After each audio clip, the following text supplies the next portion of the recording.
Welcome to Season 4 of the Bird Joy Podcast. Your hosts, Dexter Patterson and Jason Hall, are back with more birds, more bird joy, and plenty of laughs along the way. Each episode brings new stories, fun conversations, and a whole flock of good vibes. We're happy you're here. We really miss the homies, and we hope you enjoy this season. You ready? Let's go. Welcome back to the Bird Joy Podcast. I'm Dexter Patterson here with the homie and co-host Jason Hall. And today we got a special episode because this is the season 4 finale of the Bird Joy Podcast. First of all, wow. Right? Like, this is good. I'm like looking back on this season as I was putting this together, and season 4 was something special, man. It was something special, wasn't it? It sure was, man. It sure was. Everybody brought the energy and the joy. It was awesome. Yeah, we had some incredible conversations with some amazing guests from all across the birding world: photographers, scientists, artists, conservationists, filmmakers, community leaders. All of these people are helping people connect with birds in the natural world in their own unique ways. A couple cool milestones that we hit this season. Our conversation with Divya Anath Raman became our 50th episode of the podcast, which is pretty dope. And then that following week, we actually surpassed 50,000 downloads of the podcast after our conversation with Chris Joe from the Joe Farm. Both significant milestones for the Bird Joy Podcast. And if you're somebody who's just discovered us, and just discovered the Bird Joy Podcast this season, welcome. All 3 of the earlier seasons full of conversations, stories, and bird joy. A lot of bird joy actually waiting for you. This is episode 54. Bro, this is unreal. 54. We've officially spent at least 54 hours sitting and talking to each other about bird joy, which is super cool. Super cool. And you mentioned people that maybe just found us this season. Like, we really want to take a moment to thank our listeners, everybody who listens every week, everybody who drops a comment on the socials, whether you've been with us from the beginning, like our homie Cole, or you're someone that just found us because you saw us San Diego Bird Festival, right? We are so grateful that you are here with us. Bird Joy has always been about more than the birds, if you haven't figured that out yet. It's about community. It's about curiosity. It's about paying attention to the world around us. So today, I think we got some time to take a little bit of a look back, a little reflection, right, on some of the guests and some of the things that were really special to you and I as we worked our way through this season. So, let's get into it. So here we are, bro. Like I said, episode 54, season 4 finale. When you look back on this season, what kind of stands out to you the most? Oh, man. We had a lot of different voices from different spaces this season. I mean, I think we've had that in other seasons as well. I think it was more pronounced this season where we I think in previous seasons we pulled in foragers.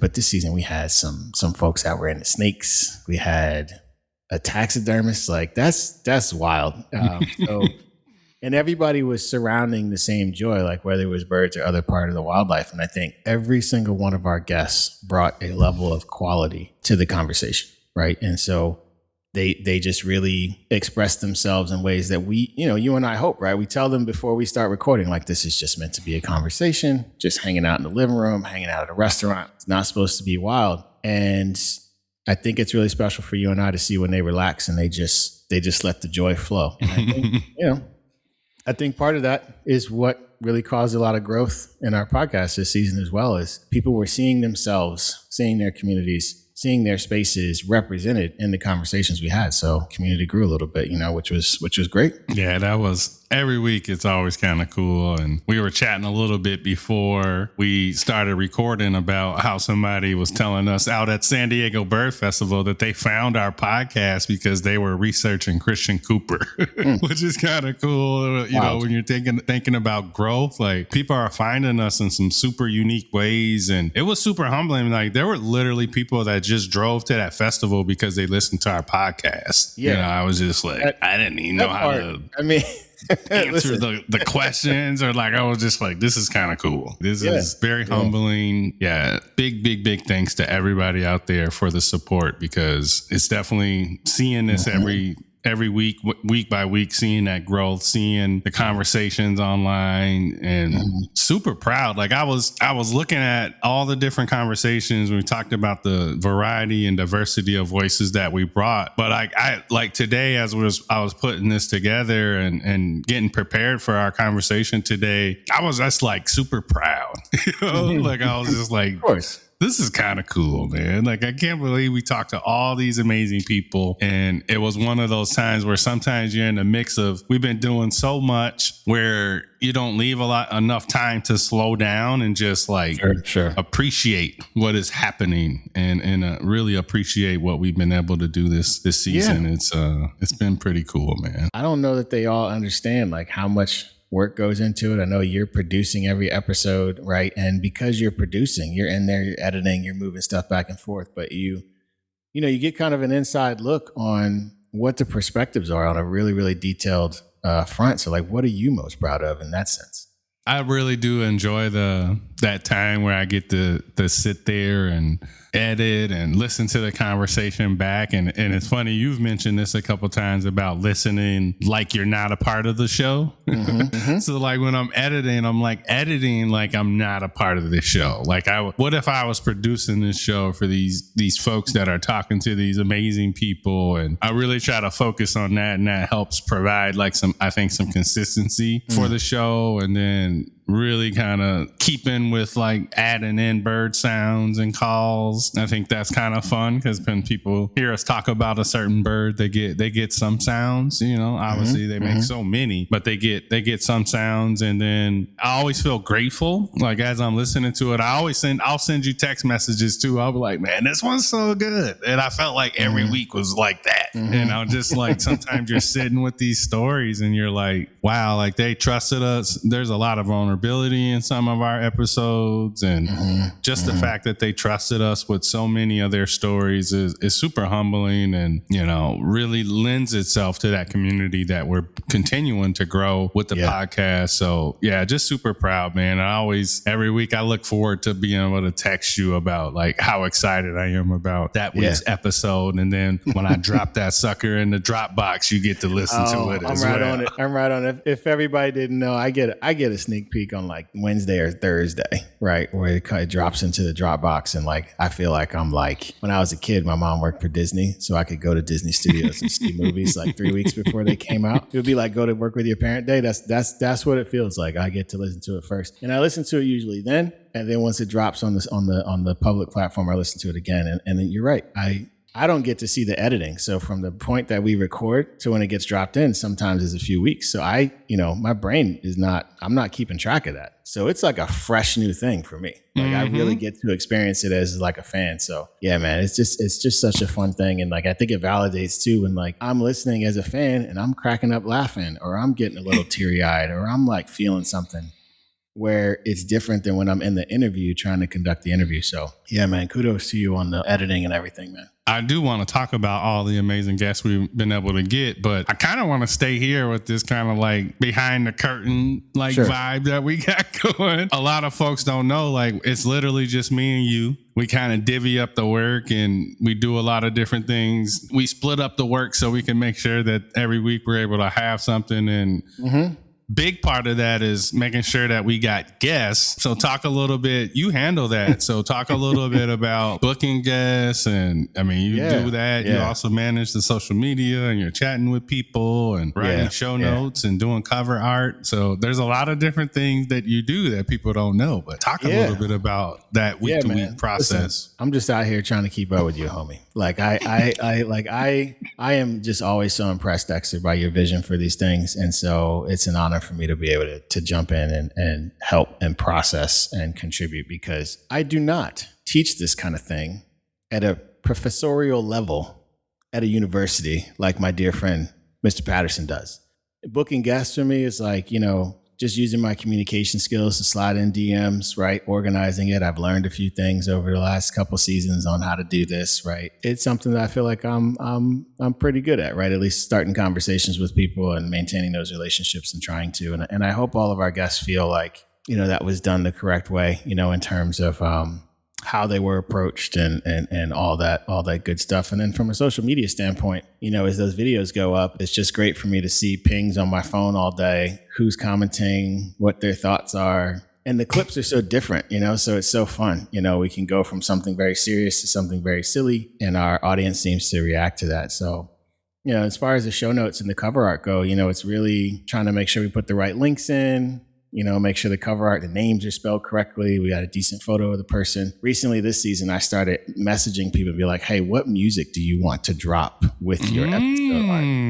So if people notice, the music has been a little wild this season because I started getting on top of asking people. So like Sharon's song with the bird flu, her and I were messaging about that. And she was like, I don't know, can you do it? And I was like, hey, it's your episode, let's do whatever, right? And then Rosemary saying that she was super into metal, and I was like, well, listen, my son just got into Metallica, you want me to drop some? And she was like, yeah, let's go. So that part has been really fun, where you're giving the guests an opportunity to express their episode release through music that they also love. It's been super fun, man, and you're the engine behind this whole thing. So I'm just trying to hop in and contribute where I can, and just talk a bit about what you actually do, Dexter, because I don't think people realize how much work it takes to get the level of quality in these episodes that we have. And how do you structure that? Because there's a consistency in our work that I think people really appreciate. And so talk a little bit to the folks about how you do that on a weekly basis. I think we put a lot of work in before we even started season 1, really thinking about like, how did we want this to be? How long do we want it? What's the structure? And obviously we continue to grow season by season, but like before we even started in season 1, we really were thoughtful about how we wanted the podcast to be. That's a big part of it, really understanding like this is why we created this podcast, and we really don't kind of steer away from that. Like we stay grounded in what we wanted this to be, and that's super helpful. And then really being like, we want these conversations to be anywhere from 45 minutes to an hour, maybe a little longer. Like we're going for an hour, but no less than 45 minutes. It just feels like that's not worthy,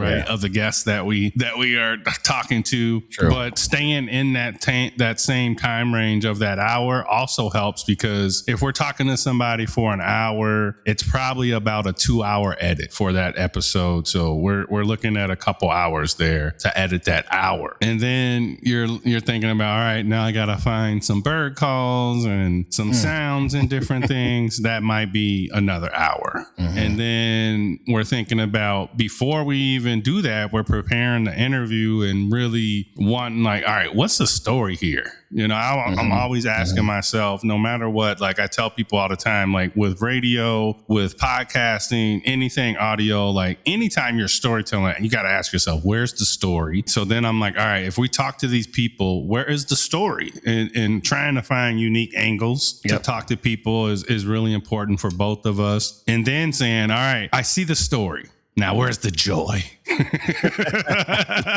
Putting that together, that could be maybe another couple hours, right? Really kind of forming that. So it takes some time with every episode to be really intentional about not only what's the story we want to tell, how can we make that joyful? How can it match the vision that we created for this podcast, and really making it fun along the way? But ultimately, bro, everything that we do, it's really a team effort week by week. And we do like to start early. We have we'll record 2 people every Sunday or whatever day. We try to do it on Sundays, but sometimes you know how schedules are. Sure. We're typically recording 2 at a time. So we're usually working ahead, which is really nice. We're both really busy with new jobs and families and birding clubs and all of that. It really is, man. We balance each other really well, and that really kind of helps us be able to bring some amazing conversations to people every week when we're in season. Yes, sir. It's my Sunday afternoon meet up with Dexter and some homies from somewhere, right? It's actually a great period of time, and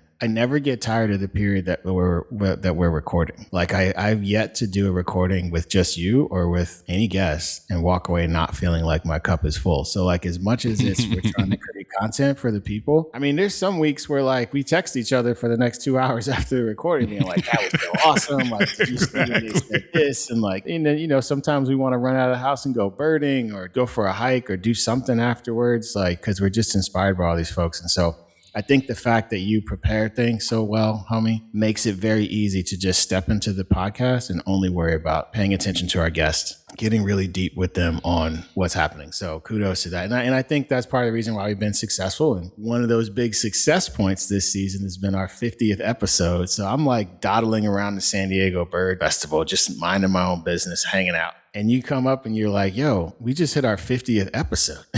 I was like, what? And in my head, you know, like that meme where Zach Galifianakis is pretending he's Rain Man and he's trying to calculate all the formulas on the chalkboard. Like, I was like, oh, did we wait a minute, you know? So that was really awesome. And I'm wondering, like, as that hit you, like before you even told me, like, what does that mean to you, homie? It was crazy because I was like, we were on our Birdjoy outing, right? And I was like, wait, it's Friday. Oh, we got an episode dropping today, you know? But when I scheduled it out, we're on the Pacific time, right? Yeah. So when I schedule it, I'm like, I kept asking him, I'm like, when is this thing gonna drop? Because I was like, we're over here on the West Coast. Yeah, I'm like, is it gonna drop the normal time? Because like the Zencaster was showing a different time. Like, wait, you live in California now. Like, what's going on here, Dexter? Like, so I'm literally, I bop on quick on my laptop to go look at our show in Zencaster, and that's when I saw it was showing that our episode dropping that day was episode 51, and I was like, whoa, wait a minute. Wow. Like, so I didn't even know at that time, right? Like, I didn't even know the week before when we talked to Divya that was episode 50. Like, I didn't even know. That was kind of crazy. And talk about an amazing conversation for episode 50. So it was kind of like in this moment of like trying to figure out, like, is this episode dropping today? Like, I was like nervous and weird, like time zone changes, to realizing, holy cow, like we've literally been showing up, having these conversations, like you said, 50 sometimes already. We've shown up to either talk to ourselves for an hour or with another homie. So man, it's kind of crazy, bro. And then at that same time, I was like, oh, now I'm looking and I'm like, oh, there's 51 episodes now. Oh, and look how many downloads we have. And that was over 50,000 as well. So we hit 2 milestones this season. I know, right? It's good work, man. It's good work. There used to be this old newscaster here in Philly, and he always had this tagline because he would go out and like get footage of people doing volunteer work, and he'd be like, good work in the community. And like, that's what I think about every time. That's what we've been doing, you know, and our community is growing. And we learned that together as we were out in San Diego. And there are people that are just now finding us. What would you say to those folks about that just showed up in season 4? Like, what would you say to them about the earlier seasons? Man, first of all, I'd say welcome. Right. You are welcome here. I hope you're finding joy. I saw someone the other day on socials that said they had caught Sharon's conversation and now they were working their way backwards. Right. And other people were commenting like, yeah, you're going to love it. Like, take your time. So I would say take your time, set it up for some good road trips, some good commutes back and forth to work. You could go back and start at season 1. Season 1 is Dexter and I, and we're hitting a number of, I think, critically foundational topics to birding. So everything that you hear us talk about in a more specific sense with our guests, we've covered in a deeper way per episode. Everything from birding with family to birding as a Black or brown person, finding joy, like, you know, birding as mental health. Like, we covered a lot of different topics. So I certainly would encourage you to go back there. But, you know, really the through line you're going to see with all of this is that in every episode, guest or no guest, we bring it back to joy. Right. And so we have now 4 full seasons of that conversation waiting for you. And you'll see how we've grown and evolved through it. That's the journey that we're excited for our new listeners to go on as well. I mean, I think that's the beautiful part about podcasts and about music is like, if you do them right, they live in perpetuity. And my son, just like I was saying earlier, my son just discovered Metallica. You watch Stranger Things and there's this scene with one of the kids playing Metallica on top of a house with like these crazy bats. And he was like, I really like this song, Master of Puppets, Dad. So like, you know, we had to go just do a little shopping earlier. So we were rocking some Metallica in the car. And I'm like, that's so cool. Like, this song came out so long ago. Like, I was super young. And he's now just enjoying it, and same thing with the podcast. Like we did that 2.5 years ago, but somebody may really enjoy that episode about birding with family because they're a parent is trying to figure out how to get their kids outside. So yeah, I just encourage folks to just dive in, take your time, enjoy it, listen to multiple episodes more than once. Send us a message on social if something cool that you thought we talked about that maybe we can touch on again for you. So yeah, and just welcome. Yes. Welcome. This season's been fun though, man. It's been fun. I can't believe that we're wrapping it up. We are. But it's just some time for us to go and rest and think about what we're going to do for the next season, which we'll get to. But, we kicked off this season with some really big news, and you were hitting the road, Jack. You were out there promoing the book, Birds of Great Lakes. And every time I looked on social media, Dexter was in some other Midwest town at a coffee shop or a bookstore or a university or somewhere. And like, man, I know you were out there. I know I sent you a couple texts being like, you good? You getting some sleep? You eating right? Because you hit it pretty hard, man. And like, what was that experience? And what has that been like now that you've kind of been in it for a number of months? Yeah, it's still going. Which is, I did take a little bit of a break, but I'm like on this second leg right now. San Diego was a part of that. That was cool, realizing like, wait a minute, like my book's about birds of the Great Lakes, and there's literally, it's selling out here in at the Natural History Museum in San Diego. Like it was kind of just like, this is crazy. Like there's a line of people that bought this book in San Diego. I'm signing these books in San Diego for all these. It's been a whirlwind, right? Meeting all these amazing birders, not only across like the Great Lakes region, but also now the country. It's been weird seeing people connect with the book, and the vision for the book has been super humbling, but just the joy of being able to share that book with a bunch of people, man, has been really, really cool. And since October, when it launched in the beginning of October to now, it's been kind of a whirlwind, but in a good way. It was kind of cool. We started recording just after, like we started kind of pre-recording some stuff just after the launch of the book. So it's been it's been a fun season, man. Is there any, just to pivot for a second, is there any particular visit you did that really sticks with you out of all the places you've been for the book tour? Yeah, they've all been fantastic. Literally, the very first one was in Chicago at a Black-owned bookstore, Call and Response Books, owned by some of the Chicago BIPOC birder homies, homie Carlos and his wife. I think that was the one thing that kind of stood out to me, is this tour has taken me to Illinois a little bit more. So seeing the Illinois homies, I did the Gold Frolic. I did. I was in Rockford the week before I went out to San Diego, and that one was really kind of stuck with me because the local Boys and Girls Club kids came, and that's kind of been a through line with a bunch of the Illinois visitors, being able to work with the Boys and Girls Club and some of these land trusts down there. But those kids, man, like I met a kid named River.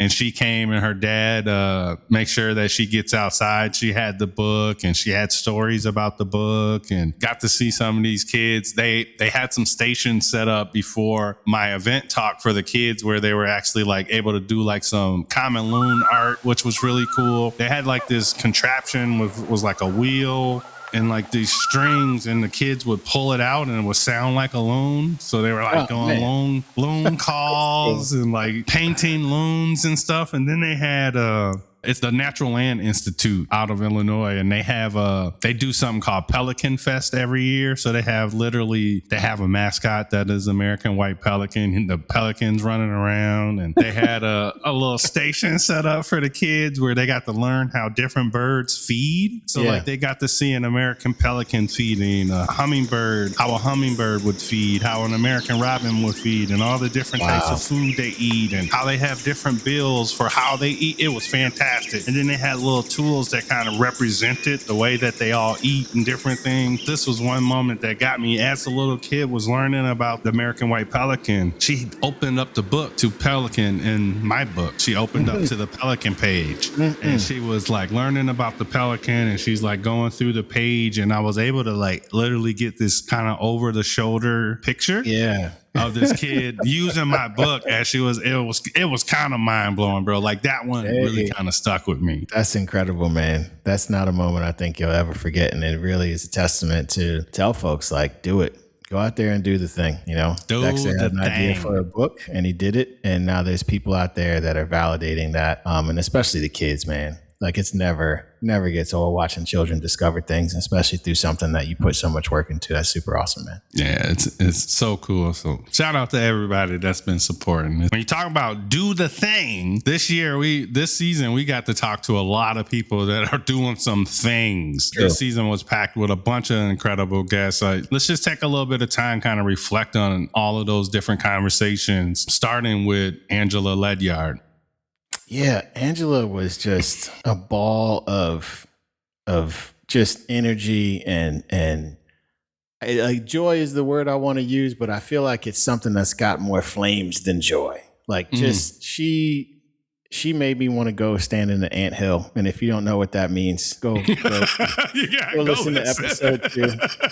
Like she made me want to get out there and we'll talk a little later. I'm heading on some trips later this year, and I'm really keeping her in mind and how she approaches her photography, right? And how she claims that space in photography and the things she has to deal with at times, and she is unapologetic about claiming that space. And that's what I'm going to remember the most, right? As a Black woman in outdoor spaces, she is very clear about finding her joy out there, not letting somebody else take it away. And that was really special for me. What about you? What stuck with her story? Yeah, that just the fact that she was just her, the energy around it, her presence, that was one of those episodes that was super vulnerable too. I remember her really opening up about loss and a lot of different things in that conversation, but she kept being able to get back to the joy. You can tell how much she loves what she does, and being able to hear her stories from all these different places from all over the world, and to be able to look at her images. I will just remember her presence, honestly. That's really what stood out to me.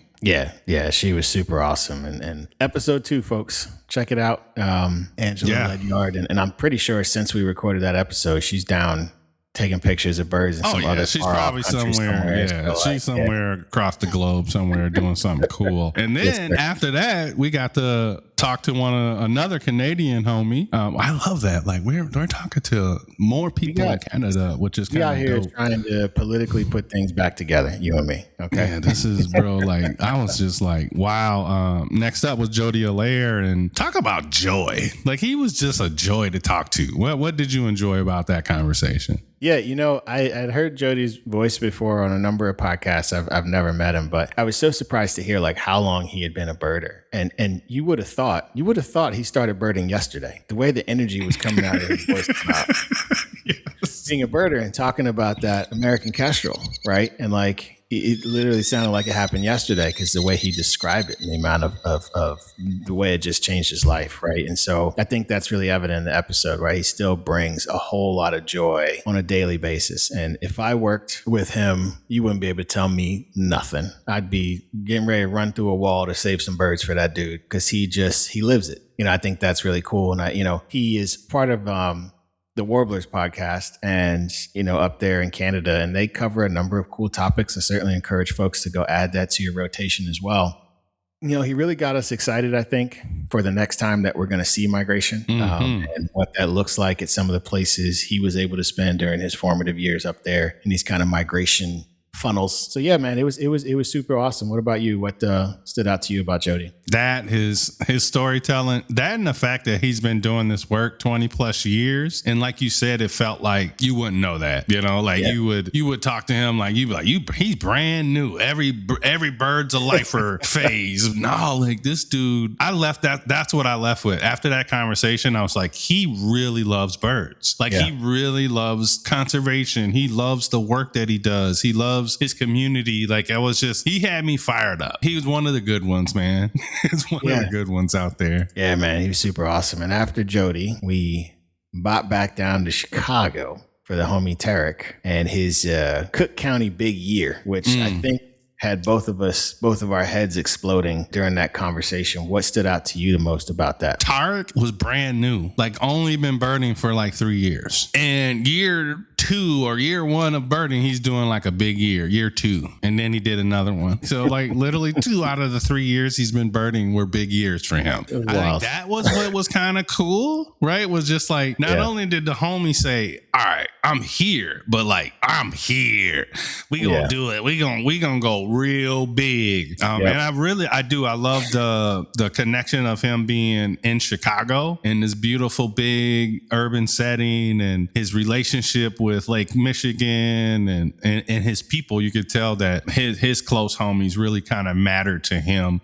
But I really just talking to somebody that finds birds and goes all in like Tarik did was super inspiring, man. What did you take from his approach? Yeah, man. As someone that also champions urban birding, I thought his viewpoints on the local places, right? Because you go so hard on a big year, it really, I think, sure, you have your hot spots, but it sounds like he was able to explore a lot of those local places around the city and find wonder and enchantment in those spaces. And doing that at the same time as doing something that requires a level of dedication as a big year, I think it takes effort to keep your brain focused on not only the big year and like trying to reach that goal, but it sounded like Tarik appreciated every single space he went to through that process. Like that's what I really got, is that like, even if he wasn't doing a big year, I get the feeling that he's going to be back in those spaces anyway. Just birds. So like that part was super awesome. Yeah, the homie, I got to see him at the Gold Frolic, and it was super cool. It was cool to see him. He didn't get you a shearwater, did he? He didn't get me a shearwater, but it was so cool because like we're literally just looking at this herring gull, right? And it has like this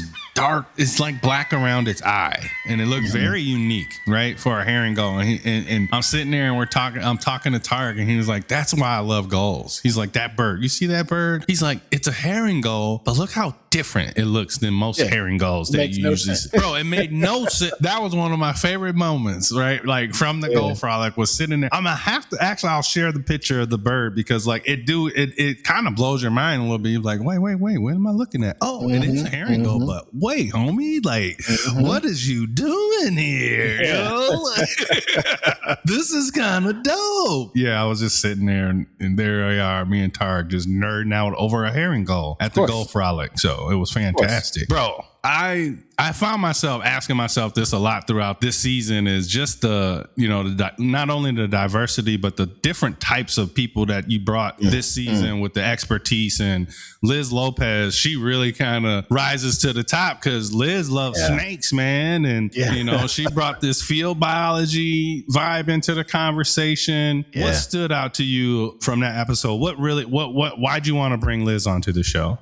I thought just this representation of what it actually looks like to do the work in field biology, and not just go out and study something. What Liz does is actually literally trying to protect literal species that are in peril at that moment, right? And if you listen to the episode, she's on job sites. She running in front of backhoes and bulldozers, being like, hold up, I see there something. There is a special frog or a special snake down here somewhere. And like that, it's not the physical act of what she's doing. It's the community act of what she's doing, to where she's educating people at that job site, right? She's creating relationships in order to make sure that the creatures can be cared for and the right decisions made about what to do there. And I just thought that was all incredible. And to hear how she went from really not being a fan of snakes to now having her own, right? And having that journey, like that part, I just thought, and like, I didn't really know about that when I asked her to be on the episode, but I just thought, how crazy is that you even personally in your own home got your own snake, and it's a special part of your life, special part of your family, and it actually helps you connect with people out on the job site. Like I thought that whole wrap up was really, really awesome. What about you? What'd you like from Liz's perspective? It was that, like, how she used her curiosity and her fear as like this scientific tool for her to learn more and be more. Yeah, that was super inspiring, by the way. And then just the fact that she is representation. I remember her even talking about in the episode about how people were telling her she should show up on social media and tell her story, because there are people out there that will see themselves in her, right? And she talked about how she identifies as a Chicana, and in biology and how her dad got her into it. And oh man, like she talked about inspiring, it was just, I think that was it. Like the curiosity and being willing to quell your fears to grow and do something pretty special is what I got from her. Yeah. So we went from Liz and we went coast to coast. We headed out to the Appalachians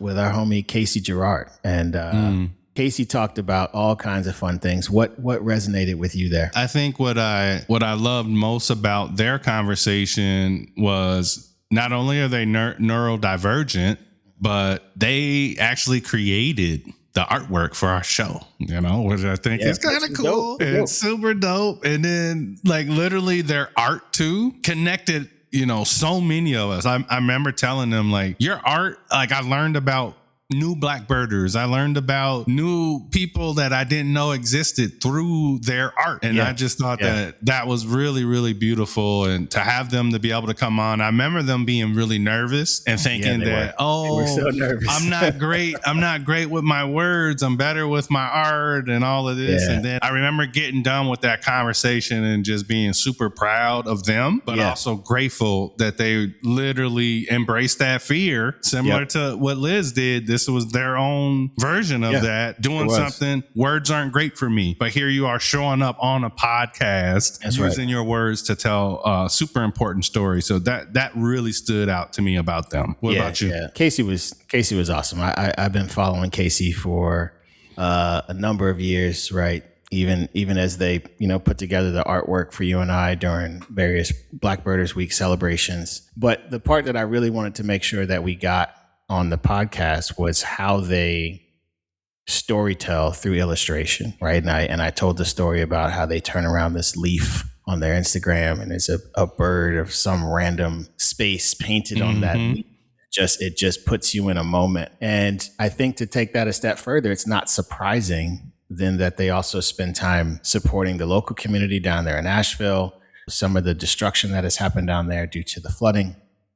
And Casey is out there using whatever they can use to help. Like that's such an example for our communities, because I don't think enough people really give artists enough credit for what they do in these moments, right? Artists provide the things that inspire us to get to work, to come together, to be better, to build, to rebuild. And so, Casey made it very clear that is where they sit in this process. That is how they want to use their art. And we talk about all the time how birds help people through hard times. And I think Casey is a representation of how that can work. So Casey was awesome. Powerful. And then we got to bring on the homie Sam DeJarnett, that literally was the first person that had you and I on a podcast together. And then Sam brought this super powerful perspective, like she only can, right? On birding and liberation. What stood out to you about our conversation with Sam? Well, Sam is another person that I would run through a wall for. Facts. Sam, and listen, I don't know if there's anyone else in the birding community that weaves together birding as protest and birding as care. I honestly, and from the jump, right? The only person I really know that does it that clearly and that concisely. So Sam coming on and taking some time to talk to us about really how to build community with those two things in mind, how to use birding as protest, how to have birding as care. And she brought this mycelium metaphor, which I think you and I have since been thinking about a lot, right? It's like underground connections, sharing nutrients, and really infinite, right? If you keep doing it the right way, it is infinite, right? And I think this is another one of those episodes where you and I got off the call and we were like, all right, well, what are we doing? Like, I'm like looking at my nonprofit, like what else can we do here? What can we do here? Because, Sam really shows how you can build a supportive community through birding. You don't have to do it in a way that maybe someone else did it 30, 40, 50 years ago. And it sets a great example for the rest of our community. So what about you? What did you take away from the conversation? The homie had me super inspired to be better, be more inclusive, even though that's like why I do the work that I do. Like Sam makes me want to work harder at it. So I'm moving from like just this person that created this space for people to go birding to being more of like literally like a systems builder. Yeah. Where you're like changing the way things have been done. So like when I'm gone, that this birding club can still exist without Dexter, that you've established systems and you've changed the way that things work and you've designed something that can be bigger than one person. Like, that's what Sam really kind of got from me, is like really rethinking everything when it comes to birding culture and how we can be system builders but always still centering joy and community and telling our stories. I loved her talking about how, like, just show up how you feeling that day. And the birding space is there waiting for you, and that role of storytelling and bringing people together and just creating spaces for people just to be. That's something that really stood out to me about that conversation. Yeah. And like, you know, she really, I think, got us in the right headspace. And so I think there's going to be a number of things that we do and communities do because of what she espoused on that podcast. After Sam, we went to our homie Vikas, and Vikas blew our minds at the beginning. You know, we were coming into it, seeing his pictures of penguins and stuff, and it was wild. And so he told some incredible stories. Like, what stood out to you most about that episode? His go-to attitude, like, you know, like, I'm gonna do this, you know, I'm gonna make this happen. His willingness to take big risk and use his skills that he's had. And like, I love it. Willing to put in the work, and he's doing some cool stuff, man. Like the extreme environments when he told me he was on a kayak, and then like I'm looking at the footage and I'm like, wait, you on a kayak in that Antarctica? In that environment? Like, you crazy, bro. You crazy. He just left me with like, no way. Those are some great conversations when you can just talk to somebody and you're like, no way, dude. Like, what? What? Yeah, you know, a lot of that talking to Vikas.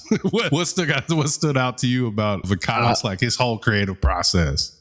Yeah, man. I mean, you and I are both musicians. You know, I posit once you're a musician, you're always a musician. I think we both really loved how he blended in that music with the visuals, you know, doing it himself. I think that was super impressive. I think what was more impressive is like the homie will sit in the same spot for a whole day and get nothing. And just wait. Because he is doggedly looking for the shot that he thinks best represents and honors that space, right? And like, you know me, I'm going chasing some vagrant bird. Like, if it's not there in 45 minutes, I'm out, bro. Like, I got other stuff to do. You get me I'll give you an hour or two, depending on the bird, you know. But I'm not the all day, bro. Even admitted, he said, I'm stubborn, you know. He's like and you gotta be like that. I feel like if we put him and Tarik in the same room, man, like watch out.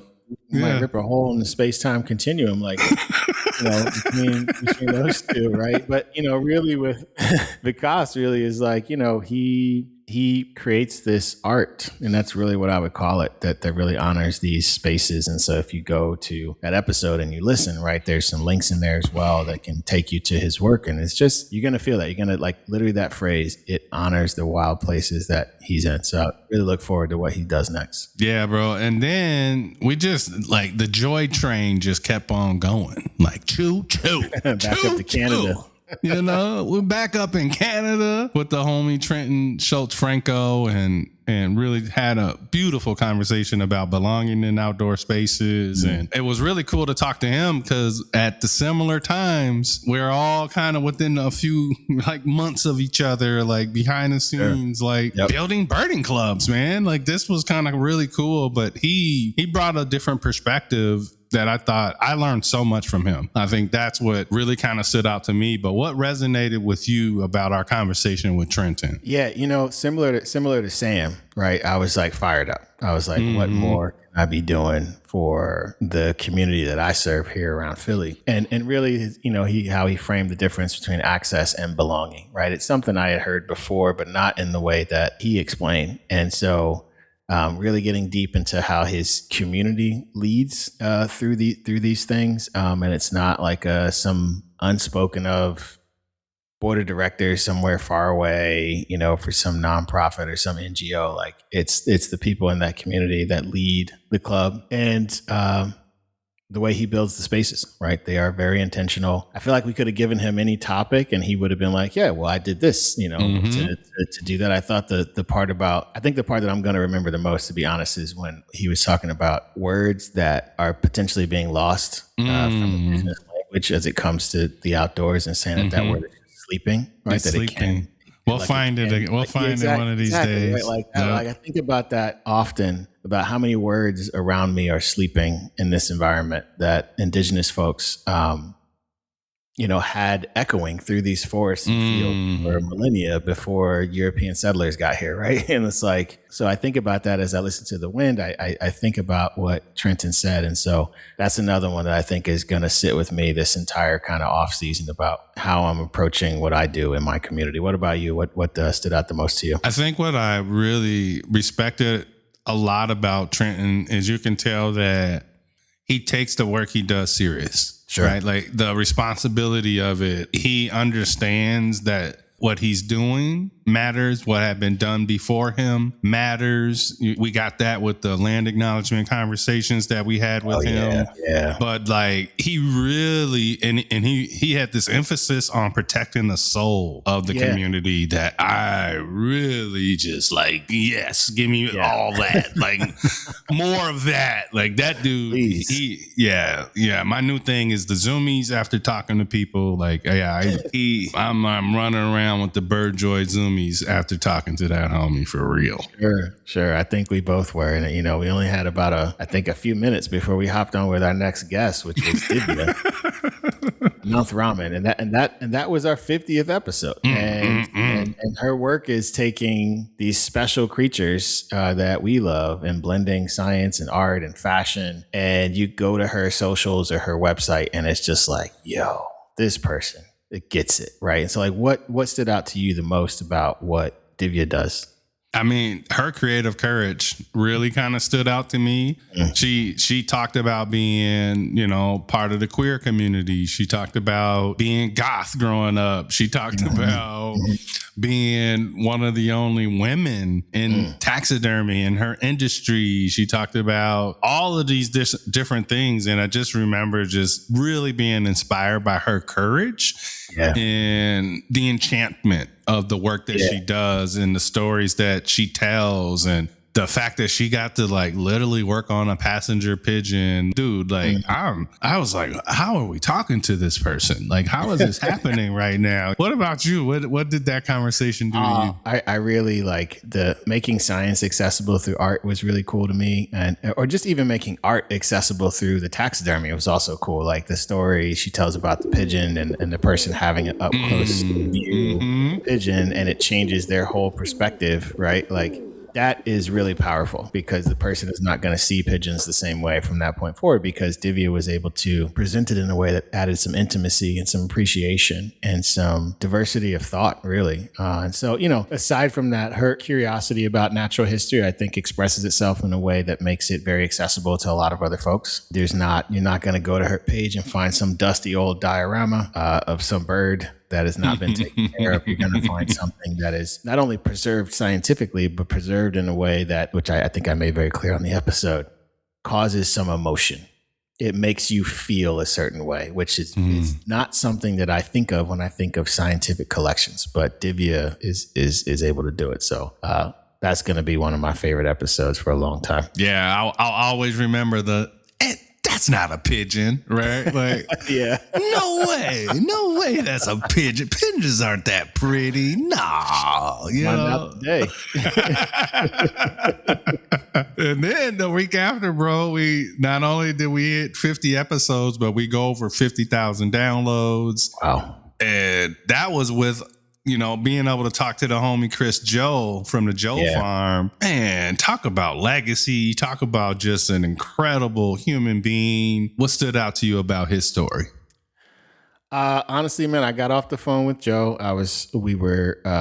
Got off our recording, and I was planning my trip out to San Diego to meet you out there for the Bird Festival. And I had remembered my pop telling me about some land that he has down in Mississippi and like trying to figure out what to do with it. And that just stuck in my brain the whole time. So this idea of generational land ownership and the way the homie Chris talked about it was just, it gets you fired up. You don't have to think about it the same way that maybe your forefathers thought about it, right? Like he's done so many incredible things. And like, we talked about the swallowtail kites and Christian Cooper driving the tractor, which was hilarious, right? And creating that, not only that bird space, but that community space, that sacred space on his farm, the farm that him and his family maintain. I just thought it was a great example of connecting something like Black land ownership to something like birding spectacles. That connection is really powerful to me because it creates a space for Black and brown communities to really say, this land is more than just, not just, but this land is more than a financial asset. This is a representation of my little piece of earth here. And what can I do to make sure it's creating community for the people I love? I thought that was great. What did his story and episode mean to you? I love that he's sharing his knowledge with people. Yeah. Whether it's other young Black people, he talked about, hey, we got to get better about talking about our business, For real.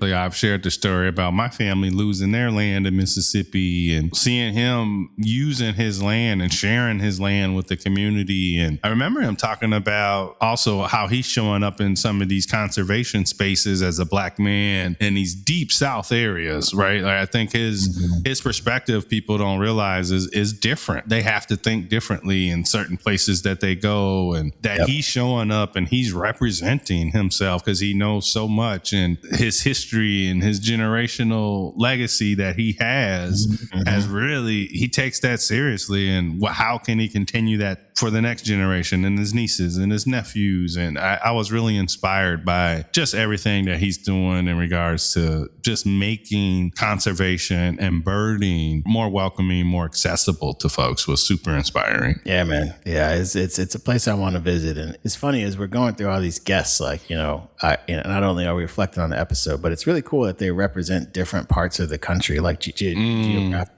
right? So like we go from Alabama and we're back up into Baltimore, right? Baltimore area with Sharon Dorsey, and doing some incredible work in the community there, and really pushing this idea of ecological identity. So what resonated the most with you from that episode? Was that she's proud that she only wants to like bird in Baltimore or ride around Baltimore. She's like, I don't need to go to all these places. I will bird in Baltimore. Like, I was like, you tell them, Sharon, you birding in Baltimore, and y'all need to join her in birding in Baltimore. It was really cool because she wants people to notice nature in the city. She really is about urban ecology and connecting people via science and her storytelling and sharing nature and how she's growing and collaborating with all these amazing people. And she was fantastic. What stood out to you about our conversation with the homie Sharon? I think as someone that also birds around Philly a good bit, like just that dynamic, hearing her talk about some similar things in terms of going to communities that maybe haven't seen someone that looks like her come into their community and talk about a topic that they've never seen someone like her come in and talk about, a Black woman. So, I thought that was really special, and I connected a lot with that. Just, her recognizing that when she walks into a room or walks into a space, that's a role that she serves, and she seems to take that on without question.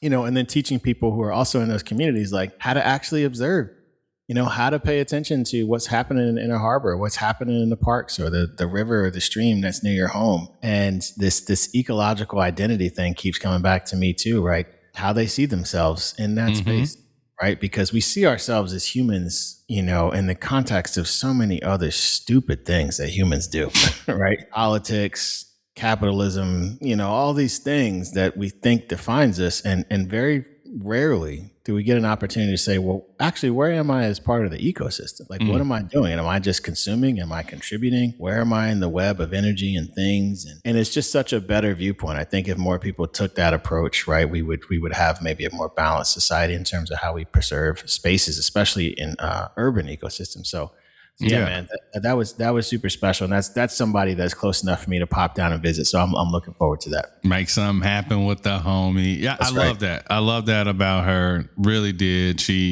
I love that she wanted people to see her, right, and say, oh, maybe I should go explore this park nearby. She talked about how she was creating an event because she wanted this primarily Black only neighborhood, right? Like this black neighborhood, to see, hey, there's actually a black ranger that's leading this walk by this beautiful space that is like right by you all, which I thought was really cool. And then, man, we got to wrap the season up. Our final guest we just dropped with Rosemary Mosco. Man, like we got to meet Rosemary. We've been nerding out about her work prior to this season anyway, which is really cool. We met her at the biggest week in American birding. What did you enjoy most about that conversation with Rosemary?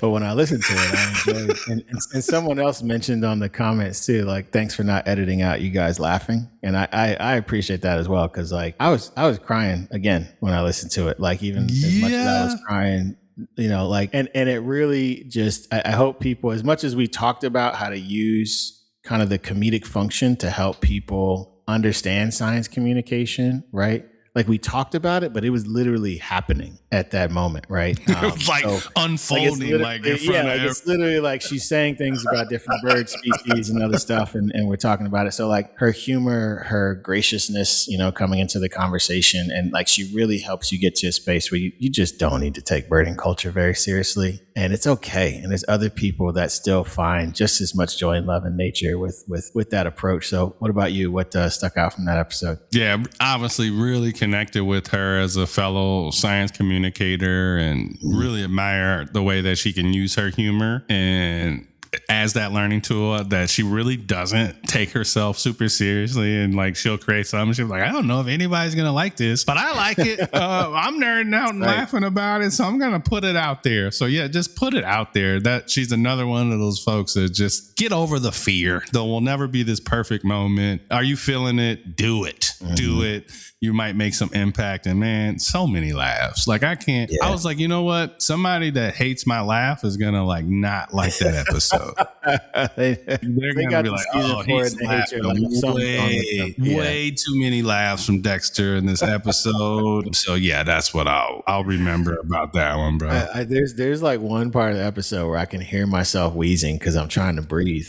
And I'm like in my head, I'm like, I'm so glad Dexter didn't cut that out, because like I just brutal, man. Like, so I really hope we get a chance to meet up with Rosemary at some other bird festival or something, just hang out, because like that is a gem of the birding community. So listen, that was a lot of guests that we had this season from a lot of different perspectives, right? What do you think kind of connects them all as you kind of went through the season? Yeah, I was thinking about it as I was going through all individual episode by episode and kind of reflecting before this conversation. And there were some things that kind of stood out. Is obviously we talk about belonging in nature. That is evident. And I loved all the different perspectives in nature that we were able to provide. The creativity and the joy that other people's creativity brings the world really kind of stood out to me. Storytelling, obviously. Sharon actually talked about how you both were part of books where it's all these different stories. And she talked about how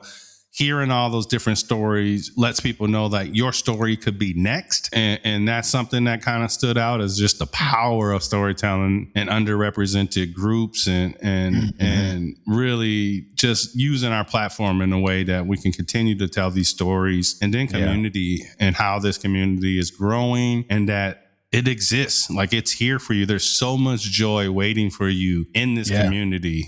So that kind of stood out to me. Do you feel like the Bird Joy podcast has grown into something bigger than just a podcast, bro? Absolutely. Absolutely. Like when I think we have for lack of a better word, a vibe that we are consistently trying to put out there. And that's whether you're listening to an episode, you're coming to a book launch event in Chicago with Dexter, you're coming to an in-color birding outing or a BIPOC Birding Club of Wisconsin outing, you're coming to a bird festival to meet us, we're on a meeting together for some collaborative, like it's the same energy. And I feel like that's what creates community, is like people know that they're going to get the same one of us every single time, right? We're going to bring the same energy, the same joy of community and joy of birding. And so, having that, and then it just growing across like global scale, right? Like different countries are listening, which is wild to me, right?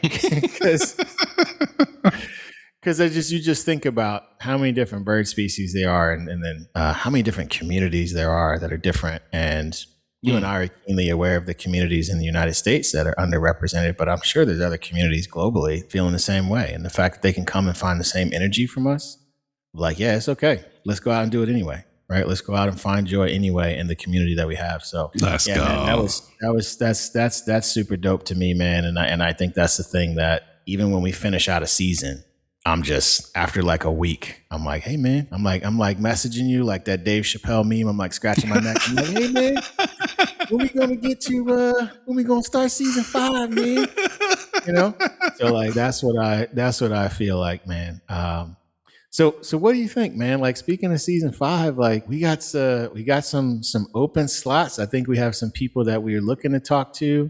You know, what do you think when you reflect on this season and head into the next season? Do you have any dream guests or new voices that you think you might want to hear? You know, I love like this idea of talking to more international homies. So people out there, you know, some international homies doing some dope work, please let us know. I want to continue to elevate those new voices in birding. So if you know some young folks that are bubbling up like a subreddit that we should know about, let us know. Let us know. But really, I want to continue to focus on expanding the conversation. There are so many people out there, so I know that you won't have a lack of people to be reaching out to. We got some good ones already that we're curating, so really excited. Right. But most importantly, I want our listeners to send us some ideas. All right, sure, yeah, that would be dope. That would be super dope. All right, Jay, you're getting ready for a big international trip soon. You're about to head to India.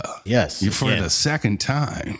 Yeah. What are you most excited about going to India? First thing I'm excited about is getting there safely on my airplane. The